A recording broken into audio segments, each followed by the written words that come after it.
He's our co-host this week in the Honky Tonk Time Machine, and it won't be too much longer until we get to see him live in person at the SEMO District Fair coming up on Tuesday, September 10th. He's the keyboard and accordion player for a group that's been doing its thing for nearly 60 years. Bob Carpenter of the Nitty Gritty Dirt Band is our special guest co-host this week. Bob, it's an honor to have you on. Thanks so much for doing this. Glenn, my pleasure. How are you?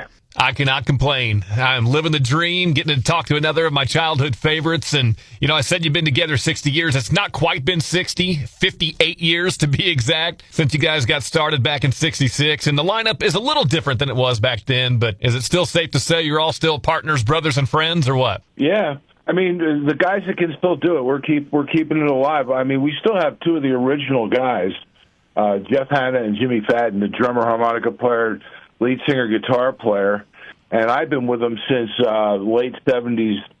So, I got my 45 years in. So we've pretty been much the three of us. Others have come and gone, but the band we have touring now is the same band we've had touring since 2017, 18, something there. It's been like 7 years with this group, yeah. And we've made one record with this group, and we'll probably make more. It's the farewell tour that you guys are calling it, and it comes to Cape Girardeau September 10th as part of our SEMO District Fair. Have you enjoyed the tour so far? Have you had a lot of stops? It's been great. We've only had one bus wreck. We've only had one flood. Wow. And one cancellation. That's it. Just another day in the office for you guys. It's been, compared to other years, it's been pretty chill, yeah. Yeah, absolutely. I would imagine doing it as long as you have probably had some pretty treacherous road stories over the years. We have some stories. We had a brake line that failed going up a mountain. Stuff like that. Going up a mountain's the last place you want to have that happen. Or maybe going down. It was going the mountain, going back down the mountain that bothered us backwards. Well, Bob, you talked about you've been a member since 1970. I believe it was 79. You said late 70s. My notes say 79, somewhere in there. I first recorded with those guys in 75. We were all living in Colorado. And I officially joined in 1980. That's the official date, somewhere in there. So how did it come together? How'd you join up with everybody?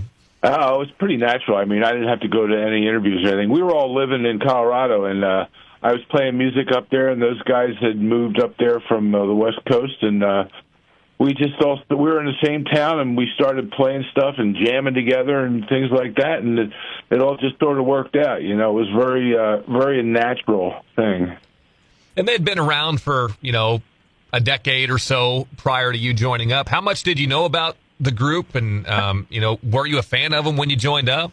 I grew up on the East Coast, so I wasn't really familiar with the band until I moved up to the Rocky Mountains, and they had done the same thing in 71, 72. So then I became really familiar with them because we were living in small towns, and there wasn't a whole lot of other things to do except listen to music up there and hang out with people that were playing music up there. You're from the East Coast. The band originated, I guess, on the West Coast in Long Beach, California, there in the mid-'60s. What do you know about that time and just the origin of the band in general? What can you tell me about it? Those guys were in high school. They were hanging out at McCabe's, which is a little music store.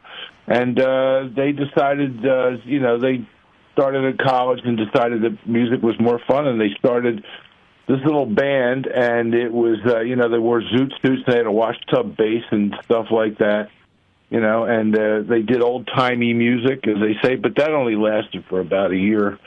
And then, of course, they had Buy For Me the Rain, which was their first radio hit.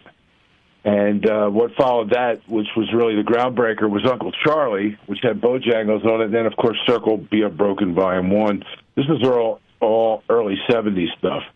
And that sort of launched the whole thing, Well, and I got to ask how they came up with the name Nitty Gritty Dirt Band. You can blame Jeff for that one.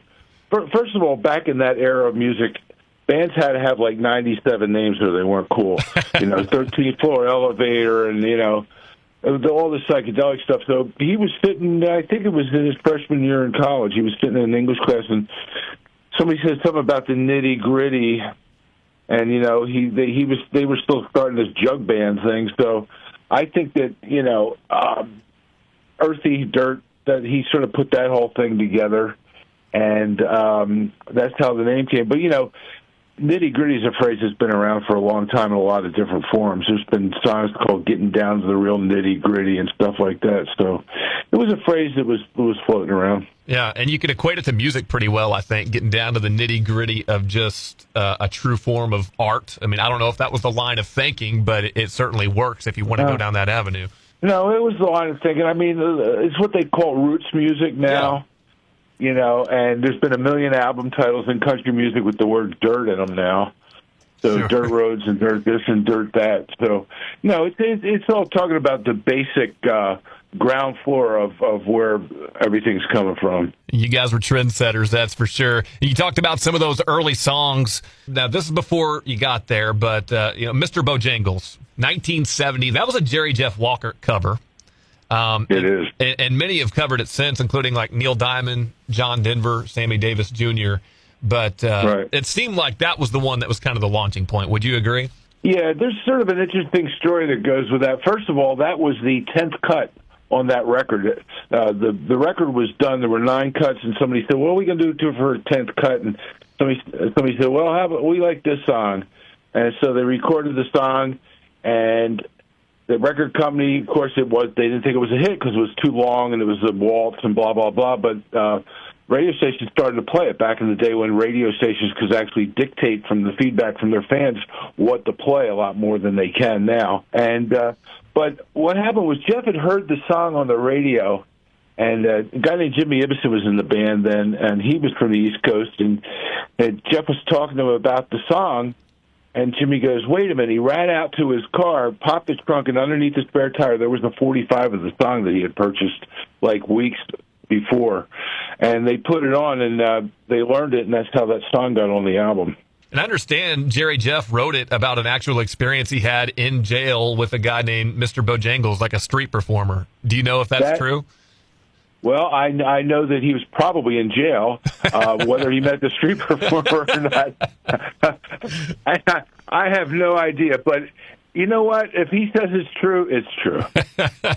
He was quite the character. When that song became a hit, he went out and got himself a brand new Cadillac Eldorado convertible. And through some sort of a mishap, drove her through a hedge right into somebody's swimming pool. Oh, boy. So, old Jerry. So then he had something else to write a song about, huh? Absolutely. You never know where that inspiration is going to come from. Now, there in the, I guess it was late 70s, early 80s, and I guess this is probably around about the time you joined up with them. You guys dropped the Nitty Gritty and just went with Dirt Band for a while. What was the thinking behind that little experiment there for that, 5-6 year span? Well, the joke was that when we would play in these theaters, and they put up the letters on the marquee, they didn't have enough T's, and they would never have our name spelled correctly. But we just decided to get into the future a little more and sort of modernize the name and sort of rebrand. But it didn't last long because I think the year after we did that, we were nominated in Billboard magazine for the Billboard Music Awards as one of the best new bands. So nobody got the joke. So we just went back to it, and it was a bad idea. We could put it that way, I guess. Is that kind of an ego check to be nominated for best new band when you've been around for that long? Oh, we had a good laugh over that. Oh, that's great. The second song that you guys had to crack the top 40 was in 1980, An American Dream, written by Rodney Crowell, and Linda Ronstadt sings on it. So you got some big-time characters with you on that one, too. Yeah, she does. Linda and Jeff had played music together before. That's why he knew her so well. He could ask her. But actually, the Dirt Band took a hiatus for about 6 months at one point, right after Paint Your Wagon, and Jeff joined up and played in Linda Ronstadt's band for a while. So they had a really good relationship. So she was kind enough to sing on that record with us. What was it like to work with an absolute legend like Linda Ronstadt? Was she as advertised? She's absolutely a sweetheart. She's just as advertised.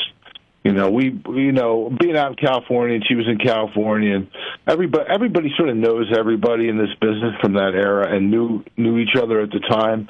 And she's always been the sweetest person. I was really good friends. I knew her because I was really good friends with her bass player, Kenny Edwards. I was out here in the late 70s doing some work, and I worked on some projects with Kenny over the years. But no, she's just absolutely fantastic. And she still keeps in touch with everybody, Well, just like Linda, you guys were really dabbling in that country rock mixture throughout the 70s. But when the 80s rolled around, you really seemed to focus more on the country end of that spectrum, and that's when all the country hits started coming. Was that a strategic decision to make that move, or how did that play out? Well, I think there was a decision, but I think it was made for us because the formats on radio changed. Yeah. They were playing dirt band music on pop radio in the beginning, but then, things are constantly changing and evolving. And it's like the formats change on radio stations. So we felt that because of our instrumentation and the kind of songs that we like to record, and just the way we sang together, that we were more comfortable being, in the Nashville country scene because that's where we felt we belonged. It was a decision that was sort of made for us by radio and where people were going to make the kind of music that we like to play, which was Nashville.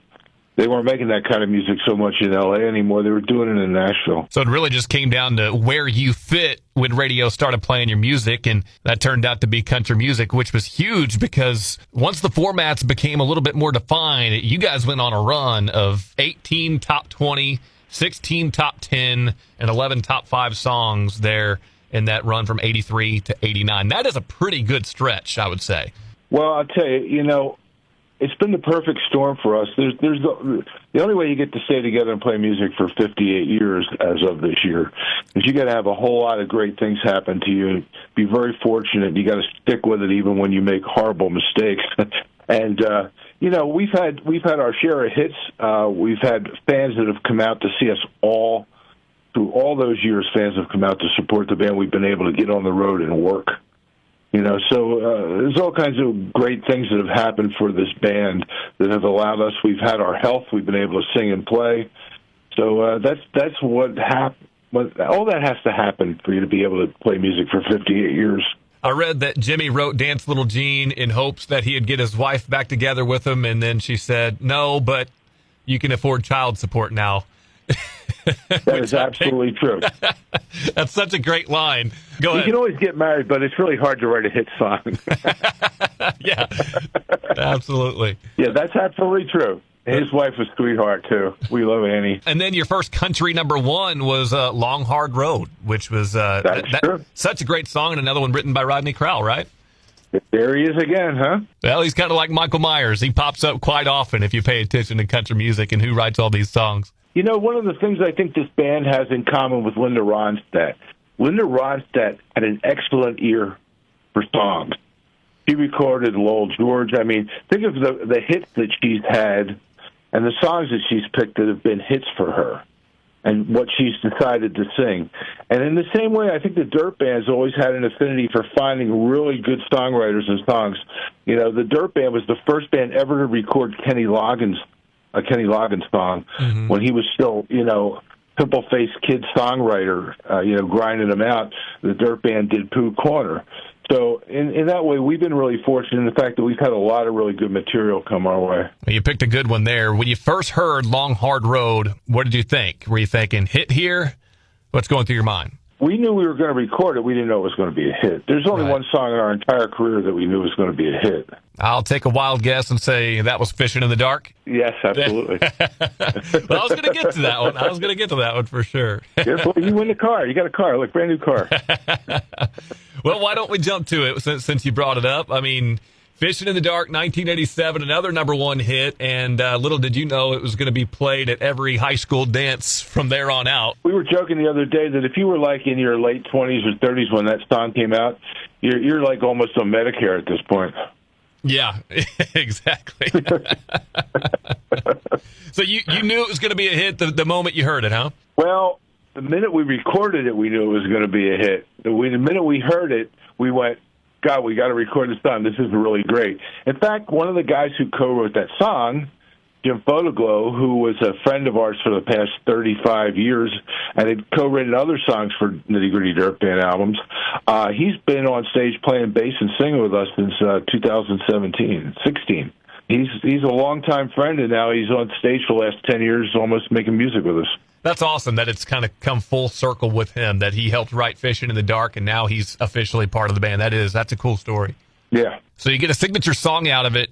Can you put into words how much Fishing in the Dark has meant to the success of Nitty Gritty Dirt Band? It means that we could keep working, and it means that there's a lot of happy people out there when we start playing the song, which makes us feel good. And it means a lot. I mean, every little thing we've done in our career has meant something to our career. Will the Circle Be Unbroken 1, 2, and 3?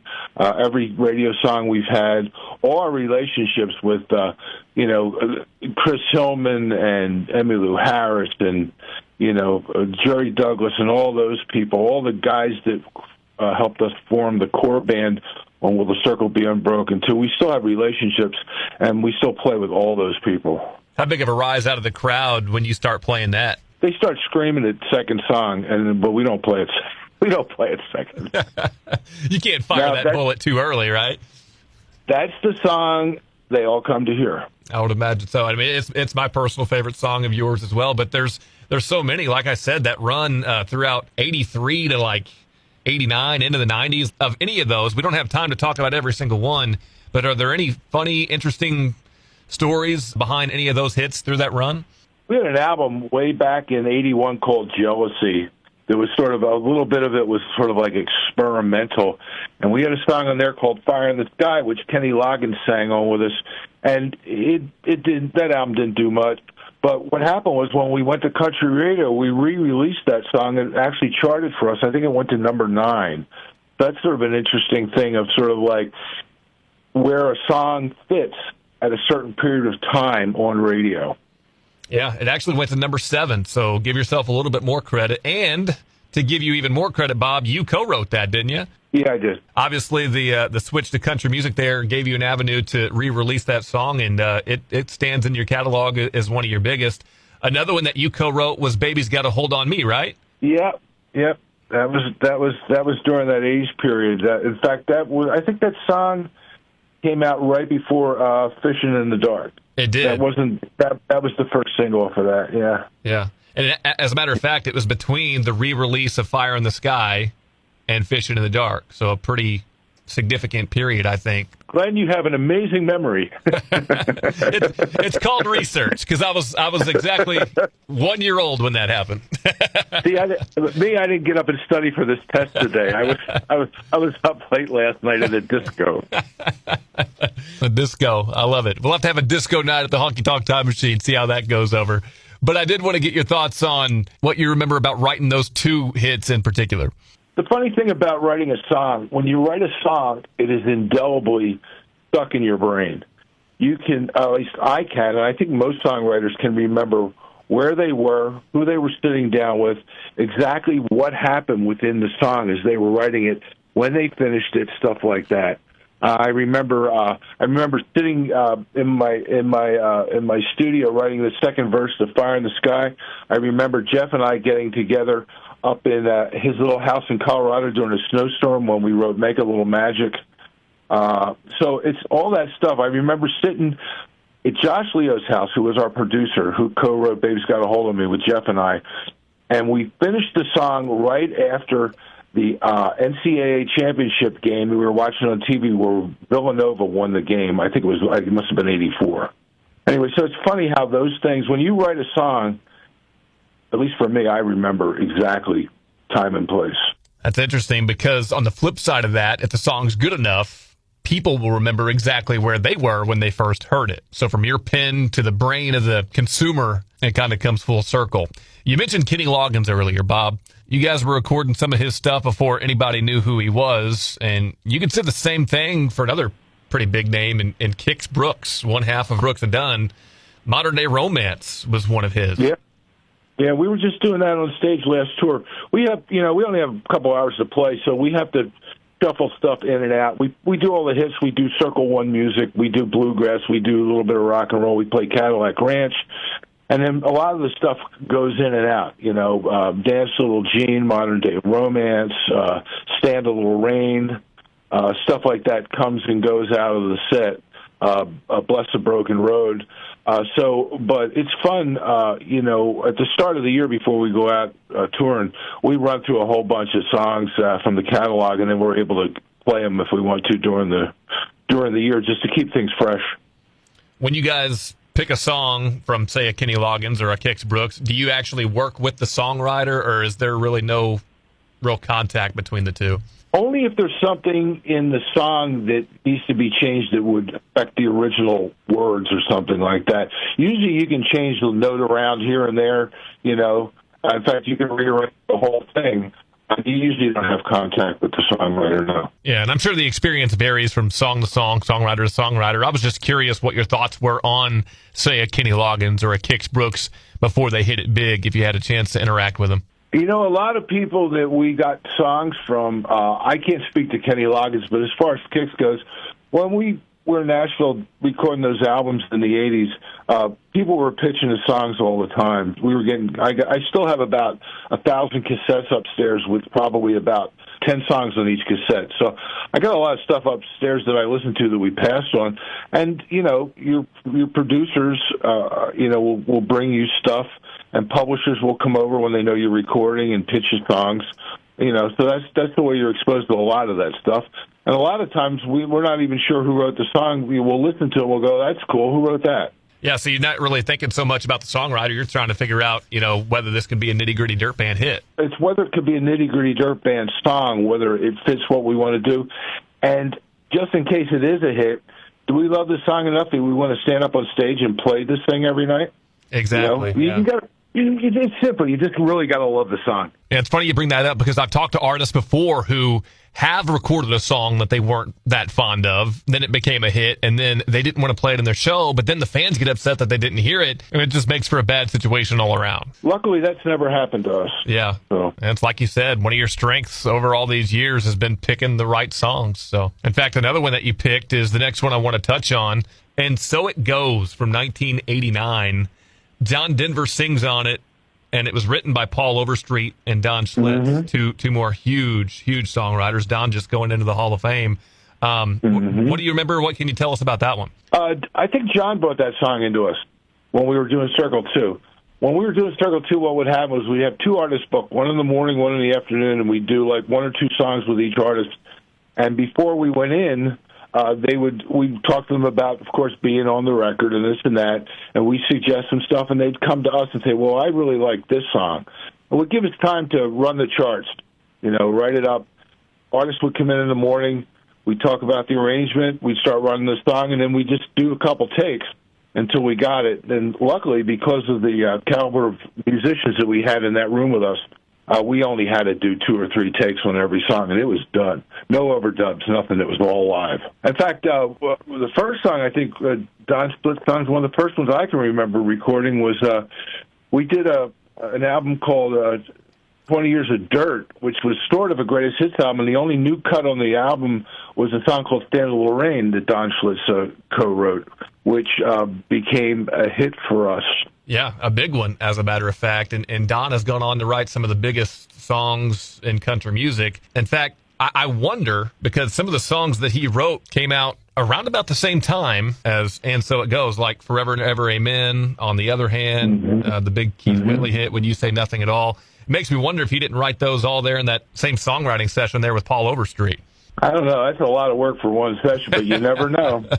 When you're on a roll, they come popping out like triplets, you know, maybe. Yeah, I mean, he was definitely on a roll and in his prime at that time. Some of the most amazing songs. What were your thoughts? What was your impression on John Denver? I've known John Denver because we lived in Colorado. We lived in the same town as John Denver for a long time. I've known John Denver since, well, from 1971, 72 on. I actually did an album before I started working with the Dirt Band full time. I did an album on RCA on John's label. I knew John very well. John recorded a song that I wrote. He was always a good friend, and he was one of the guys that used to show up at night, you know, in the clubs and stuff and jam, and he was really a good guy. He started a deaf camp benefit that we used to play at all the time for all the deaf kids on the mountain in Aspen to raise money for the deaf school. He was a sweetheart. I didn't realize you guys had gone that far back. That's pretty cool. Yeah, he was an early on guy. I mean, I moved to Colorado in '71. That's when the Dirt Band moved up there, and he was in town soon after that, I believe. What's your favorite John Denver song? Besides the one I wrote. Well, which one did you write? And then give me your 1A. I wrote a song. I wrote a song on an album called Starwood, which I was lucky. He was. What happened was a buddy and I worked in a band, and he knew a disc jockey in Denver, and they wanted a theme song for his show. So my buddy and I wrote this song, and before we could get it to him, he got fired. So we did it on this album, like I said, on RCA, on John Denver's label up there, and he heard it. I can't remember if he heard it before or after we recorded, but he decided to put it on his Starwood album, which is it's called Cowboy's Delight. Cowboy's Delight. All right, I'm going to check it out. Uh-huh. And that's your favorite from John, then? That's not it. Well, I think Country Roads. Love Country Roads. Yeah. Now, John didn't write that song, but that's one of my favorite songs that he's recorded. It's mine, too, so I'm glad you mentioned it. Really? Yeah. Yeah, we did an induction for him into the Colorado Hall of Fame years and years ago, and everybody showed up, John Oates and, all the people that had worked with him, and that was the song we got to play on stage for the concert that we did for him. Yeah, he's in the Colorado Hall of Fame. I wonder if he's in the West Virginia Hall of Fame too. He should be if he's not. He probably is. I mean, isn't that their state song? Yeah, exactly. I'm not sure. I'll have to look that up and see if he made the West Virginia Hall of Fame too. Bob Carpenter's our guest, Nitty Gritty Dirt Band keyboard player. They are coming to the SEMO District Fair on September 10th. Tickets are available now at K103FM.com. Before I let you go, Bob, I want to talk about a prominent former member of the band. Jackson Browne was around in those early days. Now, he didn't stick around long, and it was before your time. What do you know about that period when Jackson Browne was with Nitty Gritty Dirt Band? Well, yeah, he just decided that he just wanted to become a singer-songwriter. He didn't want to do all the other stuff, which was, I think, touring and all that stuff. But the only story I know about him, he was only in the band for a very short period of time, maybe a few months. I'm not sure exactly how long. But our drummer, Jimmy Fadden, who's still in the band, tells the story of him walking out of rehearsal and Jackson sitting on the curb, and he's singing the first line, I've been out, I've seen it as these days. So that Jimmy was around while he was writing that song when he was still in the band. Wow, that's pretty cool. And it's interesting he chose not to be in the band eventually because the guy's so talented. He could have been in probably about any band he wanted to. I'm sure he had many opportunities to be with the Eagles as well, just chose to kind of do his own thing. He chose right. I mean, he knew that he didn't want to be in a band. He wanted to do his own thing and write songs, and he was just a different kind of personality. You have to have a certain kind of personality to want to be in a band. You have to love to argue. You have to love to be on a little tiny bus driving around. You have to, it takes a certain sort of insanity to want to be in a band. And he decided to go the saner route, I think. I think so, and I think that's why you see some of your favorite bands just not quite staying together over the years. I mean, it happens. Guys are different personalities, and you're forced to be together at all times when you're out on the road. I'm sure it's pretty taxing. Well, we were lucky in the fact that we were never popular enough and made so much money that we could afford to break up. So that helps keep you together when you got to keep working. That's a very modest Bob Carpenter, keyboard player for the Nitty Gritty Dirt Band, who's going to be at the SEMO District Fair on Tuesday, September 10th. Get your tickets at K103FM.com. And Bob, you can't be around for almost 60 years without being popular. It's particularly that run in the 80s I was talking about that you guys were on. That was as good as anybody. We were very fortunate, and we were fortunate that we managed to stay together through all that too, because we toured like 100 days a year. It was pretty insane. I mean, we were all over the place. We were in Russia. We were in Japan. We were everywhere. And you're still doing some work. You just put out a new project, like you said, within the last couple of years. Was that the Dirt Does Dylan album that you guys put out there in 2022? Is that the one you were referring to earlier? Yeah, we started that album in March of 2020. It was we hadn't recorded yet with the configuration we had on stage in the band with Jeff's son Jamie and Ross Holmes and Jim Photoglow. excuse me, we decided that we were going to do a real quick project, and we decided to concentrate on one songwriter that we thought we could have depth of material that we could sort of adapt and reimagine, blah, blah. So we decided on Dylan because we were all fans, and a lot of his stuff is great, but he never recorded it anywhere near the way we would record stuff. So we made it in the studio for about a week and got about 60% of the record done, and went out on the road, and everybody got COVID, and we went home, and we didn't do anything for a year and a half. That's why the album was so delayed. So we still want to get into the studio with this configuration and do an album that's not, that kind of an album and not a tribute album. So Dirt Does Dylan was fun, though, and we're playing some of those songs on stage, doing Girl from the North Country, stuff like that. But, we'll get back in the studio. We usually go in the studio in the wintertime, like January, February, something like that, when there's not much else happening. Well, that's good. I look forward to seeing some new stuff coming out, and I'll be excited to check it out. As far as the show goes on September 10th here in Cape Girardeau, I'm sure a lot of the fans in attendance will have seen you before, but for those who haven't seen you, and for those maybe who haven't seen you in a long time, what can they expect, Bob? Well, first of all, we're always happy when the grandkids come. Yeah. So, and they get drug along because they know fishing in the dark, believe it or not, They hear that thing, their parents playing it or their grandparents playing it. What we're going to do is we're going to start out with, we've actually been doing in our set, like I said, we're switching stuff out. We actually do Buy For Me the Rain, which is the very first single that the Dirt Band put out. We go from those days all the way up to Dirt Does Dylan. We do Girl from the North Country and everything in between. Music from all three Circle albums. All the country hits, well, not all of them, but as many country hits as we can get to from the 80s. We do the Linda Ronstadt thing. We do, Cadillac Ranch. We do fiddle tunes. We do bluegrass. We do folk music. We do everything that, in Partners, Brothers, and Friends, which we're doing that song, we do as a folk or rock or country. Well, we try to touch on all that stuff. And it's all happening September 10th at the SEMO District Fair. Tickets at K103FM.com. We'll give away some tickets as well to the show, and we can't wait to see you guys, Bob. We sure appreciate your time. Anything else you want to tell some nitty-gritty Dirt Band fans that are for sure listening before we let you go? Can't wait to see you. Come out. We guarantee you we'll play Fishing in the Dark. All right. I think there'd be a riot if you didn't. All right, Glenn. We appreciate it, Bob. Thanks so much. Thanks so much. Bye-bye. Bye-bye.